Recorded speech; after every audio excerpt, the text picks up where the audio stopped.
દાંતામાં 8 inch વરસાદથી જળબંબાકાર હોસ્પિટલમાં પાણી ઘૂસતા દર્દીઓને અન્ય જગ્યાએ ખસેડાયા।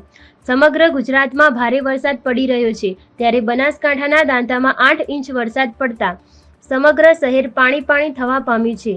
ભારે વરસાદે તંત્રની પોલ ખોલી નાખતા સરકારી દવાખાનાના અંદર પાણી ભરાઈ જતા હાલાકી વેઠવાનો વારો આવ્યો છે। દર્દીઓના ખાટલા સુધી પાણી પહોંચતા તંત્ર દ્વારા દર્દીઓને અન્ય જગ્યાએ ખસેડવા ટ્રેક્ટરની મદદ લેવાની ફરજ પડી છે। ચોમાસા પહેલા તંત્રના પ્રી મોન્સૂન કામગીરીના ધજાગરા ઉડતા જોવા મળ્યા હતા, જેમાં સામાન્ય નાગરિક પરેશાન થયા છે। હોસ્પિટલની એમ્બ્યુલન્સ પણ પાણીમાં ગરકાવ હોવાથી બહારથી ટ્રેક્ટરની મદદ લેવામાં આવી હતી। અહેવાલ અરવિંદ અગ્રવાલ, અંબાજી।